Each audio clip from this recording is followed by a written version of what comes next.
allowed her that emotion. This was a drive-in right here. Was not called a foul. And wow, I gotta tell you, it was on and popping in this game. Even make a move to try to keep Burton off. Caitlin crashed out on the refs. Right here. Right here. She lost it.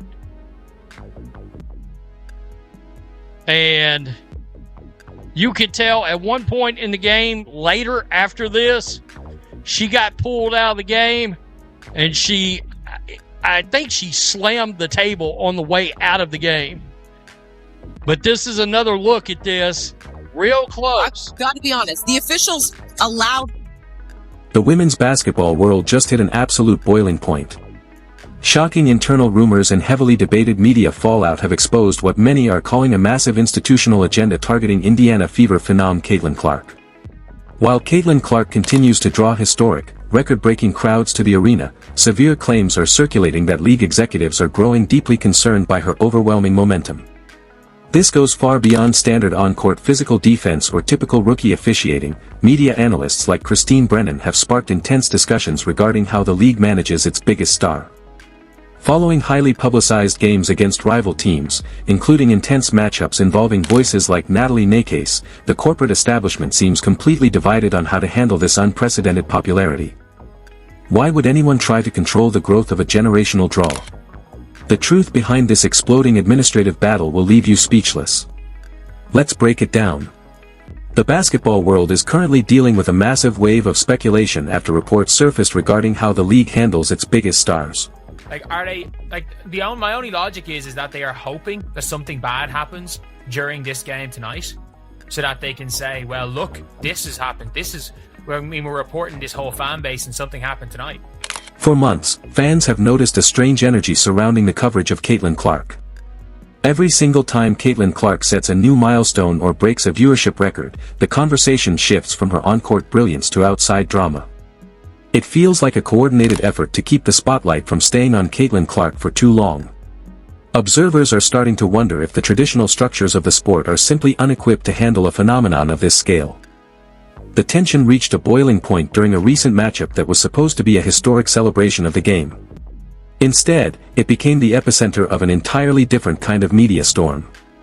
During that particular game, Caitlin Clark put on an absolute clinic, dominant from start to finish.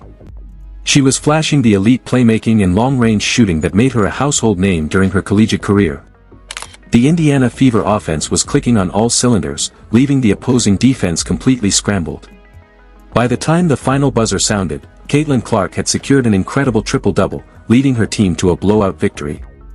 It was the exact kind of performance that should have dominated the sport's highlight reels for the next week. The franchise broke multiple team records during the game, signaling that the roster was finally finding its rhythm. But what happened immediately after the game left everyone scratching their heads. Instead of leading the nightly sports broadcasts with highlights of Caitlin Clark slicing through defenses, the media focus immediately pivoted. An investigation was launched into an alleged incident in the arena, completely overshadowing the historic win. Reports began circulating that the league was looking into claims of inappropriate fan behavior based almost entirely on social media chatter. Fans of Caitlin Clark immediately smelled a rat, pointing out how quickly the narrative was shifted away from her athletic achievements. The timing felt incredibly convenient for critics who have routinely tried to downplay the impact of Caitlin Clark. It raised serious questions about the priorities of the league's public relations department.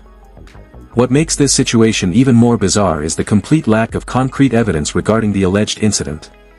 In an era where every single seat in an arena has a smartphone camera pointed at the floor, no audio or video has surfaced. Broadcast microphones, security footage, and fan recordings have all come up completely empty. Even opposing players and coaches have openly stated they heard nothing unusual during the contest. The entire controversy seemed to be built on a foundation of viral tweets rather than tangible facts. Yet, the league chosen to keep the investigation open, prolonging the negative cloud hanging over the team. This decision has caused a massive rift between the traditional basketball establishment and the millions of new fans who follow Caitlin Clark. Curiosity deepens when you look at how information flows out of the league offices during these moments of crisis. a prominent sports journalist recently began digging into the internal communications surrounding the situation. What this reporter allegedly uncovered points to a much larger systemic issue regarding player marketing. Internal discussions reportedly revealed that some high-level officials feel the overwhelming popularity of Caitlin Clark is becoming a problem. There appears to be a legitimate fear that the massive influx of casual fans only cares about one specific player. Rather than capitalizing on this wave of momentum to lift the entire sport, the strategy seems to involve cooling off the hype. This hidden anxiety within sports management structures is not entirely unprecedented, but the execution here feels uniquely aggressive. For decades, leagues have prayed for a transcendent superstar who could cross over into mainstream pop culture. Caitlin Clark brought exactly that, driving ticket prices through the roof and securing massive television contracts. Yet, instead of receiving the red carpet treatment, Caitlin Clark often faces intense scrutiny over her minor mistakes.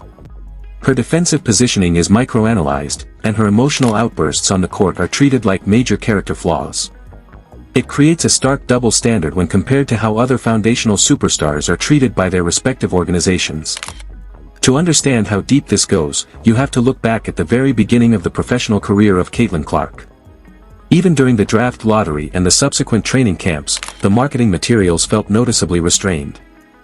When Caitlin Clark inevitably shattered rookie records, the official social media channels frequently prioritized other storylines. In one specific instance, after a historic statistical performance by Caitlin Clark, the league's primary accounts highlighted a completely different player first. It was only after a massive public outcry from fans that the official platforms gave Caitlin Clark her proper due. This repetitive pattern suggests that the downplaying of her success is not accidental, but rather a deliberate administrative choice. This brings us to a fascinating question that many analysts are currently trying to answer. Why would an entertainment product actively try to suppress the popularity of its most lucrative asset? The answer usually comes down to traditional ideas of competitive balance and institutional control. For years, the sport operated in a tightly controlled ecosystem with a small, deeply dedicated fan base. The sudden arrival of Caitlin Clark completely disrupted that ecosystem overnight, bringing in millions of voices who do not care about historical league politics. This rapid shift has left many longtime executives feeling like they are losing control over their own narrative. The resistance to this massive growth highlights a fundamental misunderstanding of how modern sports entertainment operates. In the modern media landscape, fans connect with individual personalities far more than they do with corporate brands. Caitlin Clark represents a massive cultural shift that cannot be managed by traditional public relations playbooks. Trying to force an artificial balance across media coverage only serves to alienate the very audience that is driving the economic boom. The internal pushback against Caitlin Clark might actually end up hurting the very institutions that are trying to protect themselves. As the investigation continues to drag on without any real updates, the frustration among the fan base is reaching an all-time high. People are growing tired of the constant political maneuvering overshadowing the actual games being played on the court. Caitlin Clark continues to show up every night, facing intense physical pressure from opponents while dealing with immense psychological pressure from the media. The resilience she has shown under this massive microscope is nothing short of spectacular. But the breaking point might be closer than anyone realizes, as new details about internal league strategies continue to leak out to the public. The ongoing drama surrounding the league's internal management brings to light another critical aspect of this controversy, the role of officiating on the court. For any professional athlete, consistent officiating is the foundation of fair competition. However, analysts tracking the sophomore season of Caitlin Clark have noticed glaring inconsistencies in how her games are called. Basketball experts point out that while most elite stars receive favorable whistle calls to protect them from excessive physical play, Caitlin Clark often seems to operate under a completely different set of rules. She regularly absorbs intense physical contact from defenders, yet the whistles remain silent. This pattern has led to intense speculation about whether the league's reported desire to control her momentum has subtly influenced the way referees manage her games. A veteran referee recently shared anonymous insights regarding how modern officiating strategies can be utilized to manage specific players. In standard basketball protocol, rookies and younger players have to earn their stripes before they start receiving star treatment from the officiating crew. That traditional hierarchy is well known, but what is happening to Caitlin Clark seems to go far beyond standard rookie hazing. Instead of a gradual adjustment period, Caitlin Clark is facing a highly aggressive, physical defensive approach from opponents that rarely gets penalized.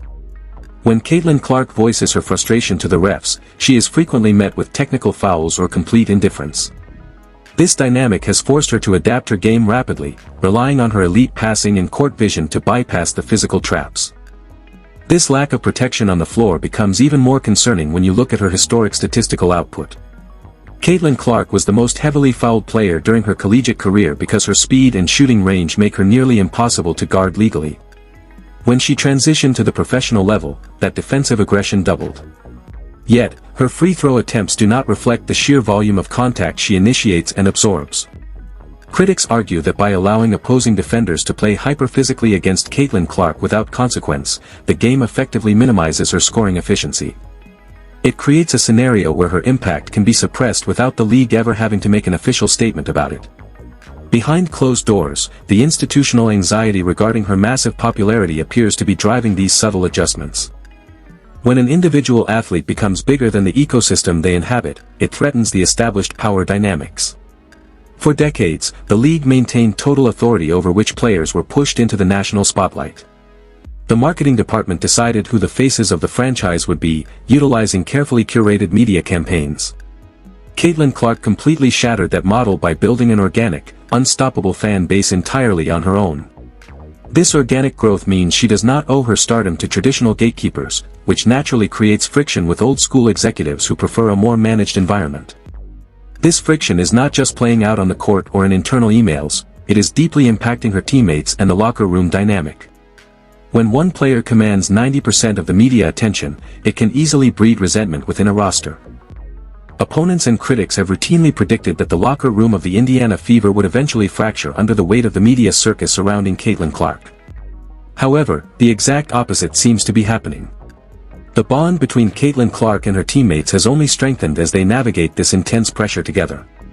Her fellow players have actively shielded her from media traps, showing a level of maturity that has completely caught critics off guard. A prime example of this internal solidarity can be seen in how former #1 draft pick Aaliyah Boston has handled the situation. Instead of viewing the massive arrival of Caitlin Clark as a threat to her own status on the team, Aaliyah Boston immediately embraced her as a crucial partner. The two young stars have developed a lethal pick-and-roll game that is rapidly becoming one of the most dangerous offensive weapons in the sport. When reporters try to bait Aaliyah Boston into making negative comments about the unequal media coverage, she consistently shuts the narrative down. She openly praises the unique value that Caitlin Clark brings to the organization, emphasizing that the team is entirely focused on winning basketball games rather than winning popularity contests. This collective resilience is proving to be the team's greatest asset as they deal with external distractions. The coaching staff has also had to master the art of blocking out the noise, focusing purely on X's and O's while the front office deals with public relations fires. Despite the ongoing investigations and leaked reports, the squad continues to stack victories and improve their playoff positioning. Caitlin Clark has shown a remarkable ability to completely lock in once she steps between the lines, leaving the corporate politics at the scorer's table. Her ability to execute complex plays while dealing with constant double teams and uncalled fouls is a testament to her elite basketball IQ. Yet, the question remains, how long can a franchise maintain this high level of play while operating under a constant state of institutional scrutiny? The financial metrics show that the presence of Caitlin Clark is keeping the entire sports economy afloat, driving unprecedented numbers across the board. Every single arena she visits sees an immediate sellout, with ticket prices skyrocketing to levels usually reserved for championship games. Television networks are actively shifting their broadcast schedules to ensure that games featuring Caitlin Clark receive primetime slots. Merchandise sales have reached historic highs, with her jersey selling out within minutes of being restocked. Despite these clear financial benefits, the internal resistance within the sports hierarchy persists. Some traditionalists argue that this extreme focus on a single individual is ultimately unhealthy for the long-term sustainability of the sport. They worry that if casual fans are only tuning in to watch Caitlin Clark, the interest will evaporate whenever she rests or eventually retires. This fear has created a bizarre dynamic where the establishment appears to be actively searching for alternative storylines to dilute her dominance. They want to prove that the sport can thrive independently of the phenomenon surrounding Caitlin Clark, even if it means downplaying her actual historic achievements on the hardwood. As we move deeper into the competitive season, this ideological battle shows no signs of slowing down. The league is trapped between the undeniable economic reality of her drawing power and the old guard desire to maintain traditional control. Every game becomes a microcosm of this struggle, featuring incredible athletic performances overshadowed by intense debates over media narratives and officiating standards. Caitlin Clark remains at the absolute center of this storm, continuing to play her game with an intensity that cannot be manufactured. But as more internal communications leak and public pressure mounts, the establishment is running out of time to resolve this identity crisis before it completely alters the landscape of the sport. The cultural impact of this entire situation extends far beyond the hardwood, revealing a major generational divide in the sports world. On one side, you have the traditional establishment that has controlled the sport for decades, micromanaging the narratives and deciding which players receive the most attention. On the other side, you have a massive wave of new fans who are drawn directly to the electrifying style of Caitlin Clark. This new audience doesn't care about internal league politics or the historical status quo, they simply want to watch a transcendent superstar push the game forward. When institutional forces try to suppress that momentum, it creates an immediate and intense backlash from a highly protective fan base. This modern audience is uniquely equipped to spot public relations maneuvers, making traditional damage control tactics far less effective. In the past, a league could quietly handle an internal conflict or release a vague corporate statement to sweep a controversy under the rug. Today, every single move is analyzed in real time by millions of people across social media platforms. When the official league accounts delayed celebrating a historic statistical night for Caitlin Clark, fans immediately noticed the omission and called it out. The corporate gatekeepers are finding out that they can no longer dictate how the audience reacts to the dominance of Caitlin Clark. What makes this situation so critical is how it impacts the broader business side of women's sports. The massive influx of revenue driven by Caitlin Clark has completely transformed the financial landscape of the franchise and the sport as a whole. Charter flights, which were a luxury for years, have become a necessity to handle the intense travel logistics and security needs surrounding Caitlin Clark. Television networks are restructuring their entire broadcast models to secure the broadcasting rights to her games, knowing that her presence guarantees massive ratings. Yet, the reported internal strategy to limit her coverage shows a strange reluctance to fully lean into this economic gold rush. This resistance is starting to look less like strategic planning and more like institutional self-sabotage to those watching from the outside. In any other major entertainment industry, a talent that brings in millions of dollars and massive record-breaking ratings would be protected at all costs. The organization would tailor its entire marketing blueprint around maximizing that person's reach and impact. With Caitlin Clark, the focus frequently shifts toward finding ways to prove that the ecosystem can thrive without relying on her star power. This ideological stubbornness risks alienating the very demographic that is responsible for the sport's sudden mainstream relevance. The situation has also created a highly stressful environment for the journalists covering the league on a daily basis.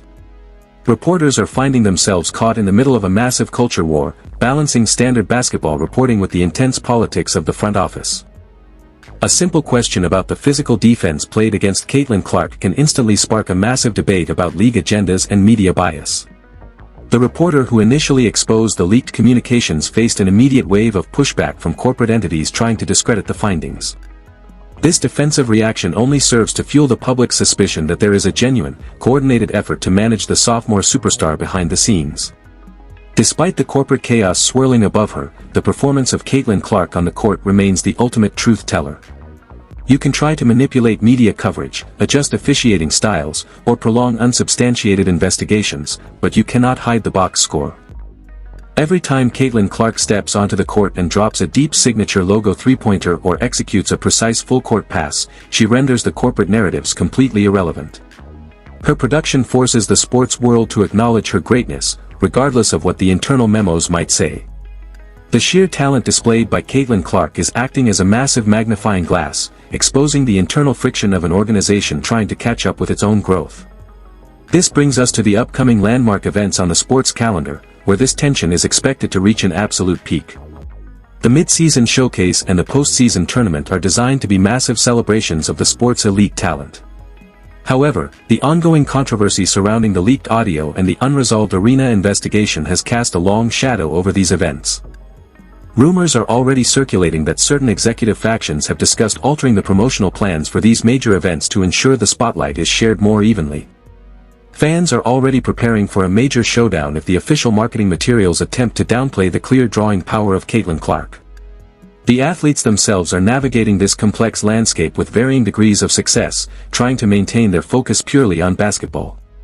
The pressure is immense on every team, as opponents must constantly answer questions about how they plan to contain the explosive offense led by Caitlin Clark. Some opposing coaches have handled the challenge with incredible grace, acknowledging that the rising tide created by Caitlin Clark elevates the financial and cultural status of every single player in the league. They recognize that a packed arena benefits everyone involved, creating a higher demand for better contracts, better facilities, and better overall player treatment. However, the internal hierarchy remains deeply conflicted about how to navigate this transition into the mainstream spotlight. The old guard is fighting to maintain its traditional grip on the sport's identity, while the natural market forces are pulling the game into a completely new era. This struggle over the future direction of the product is creating a highly unpredictable environment where any game could trigger the next major controversy. Caitlin Clark continues to handle the immense pressure with a quiet confidence, letting her play do the talking while the corporate executives scramble to find a solution to their self-inflicted public relations crisis. As we look toward the final stretch of the competitive season, the stakes have never been higher for the future of the sport. The decisions made by the front office over the next few months will determine whether they can successfully harness this unprecedented momentum or if they will continue to fight against it. The audience has already made its choice, consistently tuning in by the millions to watch Caitlin Clark redefine what is possible on a basketball court. The establishment is running out of time to align itself with its fan base, and the tension building behind the scenes is ready to spill over into the public eye once again. Now, I want to hear from you. Do you think the league is genuinely trying to slow down the momentum of Caitlin Clark, or is the media simply blowing these internal leaks completely out of proportion? Drop your thoughts in the comments section below and let me know if you are riding with Caitlin Clark 100%. If you want to stay completely ahead of the curve on all the breaking news, leaked audio updates, and major sports controversies this season, make sure to give this video a like and hit that subscribe button right now. Don't forget to turn on all alerts so you never miss a single update as this historic season continues to unfold. Thank you so much for watching. Click the next video on your screen to keep diving into the story, and we will see you right there.